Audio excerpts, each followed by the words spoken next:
ಮಹಾನಗರದ ಮಹಾಚುನಾವಣೆಯ ಮಹಾ ಫಲಿತಾಂಶ ಹೊರಬಿದ್ದಿದೆ. ರಾಷ್ಟ್ರ ರಾಜಧಾನಿಯ ಪಟ್ಟಕ್ಕಾಗಿ ನಡೆದಿದ್ದ ತ್ರಿಕೋನ ಯುದ್ಧದಲ್ಲಿ ಬಿಜೆಪಿ ಗೆದ್ದು ಬೀಗಿದೆ. 27 ವರ್ಷಗಳ ಬಳಿಕ ಪ್ರಚಂಡ ಗೆಲುವನ್ನ ದಾಖಲಿಸಿದೆ. ತೆರಿಗೆ ತಂತ್ರ, ವಿನಾಯಿತಿ ಮಂತ್ರ ಜಪಿಸಿ ಜಾತಿವಾರುಗಳು ಕೂಡ ಅಸ್ತ್ರಗಳನ್ನು ಹೂಡಿದ್ರು. ಏನೋ ಗ್ಯಾರಂಟಿಯನ್ನು ಕೂಡ ಗುಣಗಾನ ಮಾಡಿರುವಂತಹ ಬಿಜೆಪಿ ಬೃಹತ್ ಆಗಿ ಬೆಳೆದಿದ್ದ ಕೇಜ್ರಿವಾಲ್ ಅನ್ನುವ ಮಹಾ ಗೋಡೆಯನ್ನ ಬೀಳಿಸಿದ್ದಾರೆ.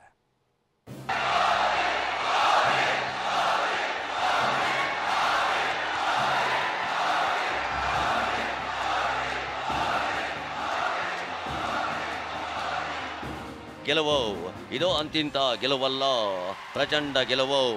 ಲೋಕಸಭೆ ಚುನಾವಣೆ ಬಳಿಕ ರಾಷ್ಟ್ರ ರಾಜಧಾನಿಯನ್ನ ಕಬ್ಜಾ ಮಾಡಿದ ಕಮಲ ಪಡೆಯ ಅಭೂತಪೂರ್ವ ಗೆಲುವು.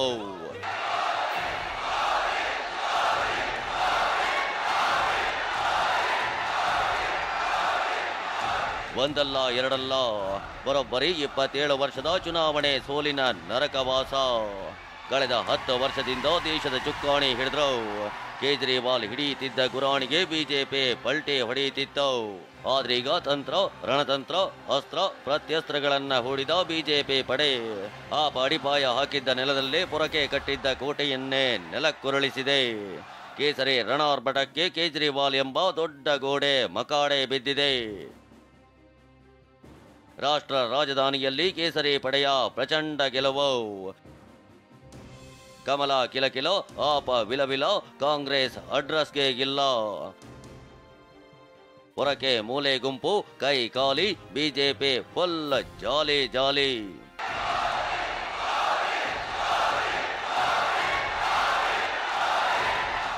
ಎಸ್, ರಾಷ್ಟ್ರ ರಾಜಧಾನಿ ದೆಹಲಿ ಮಹಾನಗರದಲ್ಲಿ ಬಿಜೆಪಿ ಮಹಾ ಗೆಲುವು ದಾಖಲಿಸಿದೆ.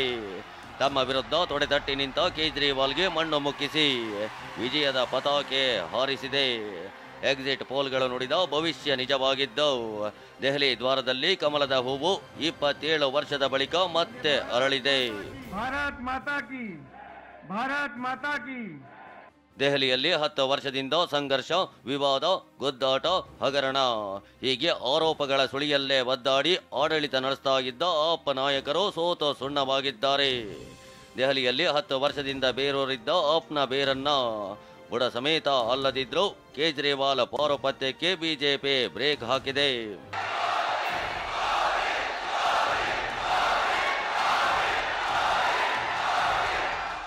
ಹಾಗಾದ್ರೆ ದೆಹಲಿಯ 70 ವಿಧಾನಸಭಾ ಕ್ಷೇತ್ರದಲ್ಲಿ ಬಿಜೆಪಿ ಗೆದ್ದಿದ್ದೆಷ್ಟೋ, ಆಪ್ಗೆ ದಕ್ಕಿದ್ದೆಷ್ಟೋ? ಕಾಂಗ್ರೆಸ್ 0 ಸುತ್ತಿದ್ದೇಕೆ? ಆಪ್ ಮುಗ್ಗರಿಸಿ ಬಿದ್ದಿದ್ದೇಕೆ? ಬಿಜೆಪಿ ಗೆಲುವಿನ ಪಟಾಕಿ ಸಿಡಿದಿದ್ದ ಹೇಗೆ ಅನ್ನೋ ಕಂಪ್ಲೀಟ್ ಮಾಹಿತಿಯನ್ನೇ ತೋರಿಸ್ತೀವಿ ನೋಡಿ. 70 ವಿಧಾನಸಭಾ ಕ್ಷೇತ್ರಗಳ ಬಲಾಬಲ ಹೊಂದಿರುವ ದೆಹಲಿ ವಿಧಾನಸಭಾ ಕ್ಷೇತ್ರದಲ್ಲಿ 36 ಮ್ಯಾಜಿಕ್ ನಂಬರ್ ಆಗಿದೆ. 70 ಕ್ಷೇತ್ರಗಳ ಪೈಕಿ ಬಿಜೆಪಿ 48 ಕ್ಷೇತ್ರದಲ್ಲಿ ಭರ್ಜರಿ ಗೆಲುವು ದಾಖಲಿಸಿದೆ. ಕಳೆದ ಬಾರಿ 67 ಕ್ಷೇತ್ರದಲ್ಲಿ ಗೆದ್ದು ಬೀಗಿದ್ದ ಆಪ್ ಈ ಬಾರಿ ಕೇವಲ 22 ಕ್ಷೇತ್ರಗಳನ್ನಷ್ಟೇ ಗೆಲ್ಲಲು ಶಕ್ತವಾಗಿದೆ. ಕಾಂಗ್ರೆಸ್ ಕಳೆದ ಬಾರಿಯಂತೆ ಈ ಬಾರಿಯೂ 0 ಸುತ್ತಿದೆ. ಹಾಗಾದ್ರೆ ಯಾವ ಪಕ್ಷಕ್ಕೆ ಎಷ್ಟು ಮತ ಸಿಕ್ಕಿದೆ, ಶೇಕಡವಾರು ಮತ ಪ್ರಮಾಣ ಎಷ್ಟು ಅಂತ ನೋಡೋದಾದ್ರೆ, ಇನ್ನು ಜನಮನ ಗೆಲ್ಲುವಲ್ಲೂ ಬಿಜೆಪಿ, ಆಪ್ ಎರಡೂ ಪಕ್ಷಗಳು ಪೈಪೋಟಿಗೆ ಬಿದ್ದಿವೆ. ಚುನಾವಣೆಯಲ್ಲಿ ಸೋತರೂ ಮತ ಪ್ರಮಾಣದಲ್ಲಿ ಆಪ್ ಹಿಂದೆ ಬಿದ್ದಿಲ್ಲ. ಬಿಜೆಪಿಗೆ ಶೇಕಡ 45ರಷ್ಟು ಮತ ಬಂದಿದ್ರೆ ಆಪ್ ಪಾಲಿಗೆ 43ರಷ್ಟು ಮತಗಳು ಬಂದಿವೆ. ಅಭಿವೃದ್ಧಿ, ಆಡಳಿತದ ಗೆಲುವು ಎಂದು ಬಣ್ಣಿಸಿದ ಮೋದಿ. ದೆಹಲಿ ಗೆಲುವಿನ ಬಗ್ಗೆ ಟ್ವೀಟ್ ಮಾಡಿದ ಪ್ರಧಾನಿ ಮೋದಿ, ಜನಶಕ್ತಿ ಅತಿ ಮುಖ್ಯ, ಇಲ್ಲಿ ಅಭಿವೃದ್ಧಿ ಗೆಲ್ಲುತ್ತೆ, ಒಳ್ಳೆಯ ಆಡಳಿತಕ್ಕೆ ಜಯವಾಗುತ್ತೆ ಅಂದಿದ್ದಾರೆ. ಸಂಜೆ ಬಿಜೆಪಿ ಕಚೇರಿಯ ಸಂಭ್ರಮಾಚರಣೆಯಲ್ಲಿ ಭಾಗಿಯಾಗಿದ್ದ ಮೋದಿ ದೆಹಲಿ ಜನರಿಗೆ ಧನ್ಯವಾದ ತಿಳಿಸಿದ್ದಾರೆ. इन आपदा वालों ने अपने हर घोटाले को छिपाने के लिए रोज नई नई साजिशें रची, लेकिन अब दिल्ली का जनादेश आ चुका है. मैं गारंटी दे रहा हूं, पहले विधानसभा सत्र में ही सीएजी की रिपोर्ट सदन में रखी जाएगी. भ्रष्टाचार के हर तार की जांच होगी और जिसने भी लूटा है उसको लौटाना पड़ेगा. ಅಮಿತ್ ಶಾ ಟ್ವೀಟ್ ಮಾಡಿ ದೆಹಲಿ ಜನರ ಹೃದಯದಲ್ಲಿ ಮೋದಿ ಇದ್ದಾರೆ ಅನ್ನೋ ಮೂಲಕ ಕೇಜ್ರಿವಾಲ್ ಕಾಲೆಳೆದಿದ್ದಾರೆ. ಬಿಜೆಪಿ ಗೆಲುವು ಸಾಧಿಸ್ತಾ ಇದ್ದಂತೆ ದೇಶದಾದ್ಯಂತ ಸಂಭ್ರಮ ಮುಗಿಲು ಮುಟ್ಟಿತ್ತು.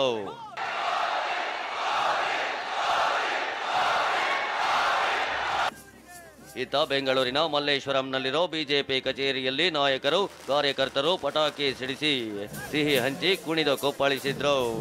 ರಾಜ್ಯಾಧ್ಯಕ್ಷ ಬಿವೈ ವಿಜಯೇಂದ್ರ ಕೂಡ ಡೋಲು ಬಾರಿಸಿ ಸಂಭ್ರಮಿಸಿದ್ರು.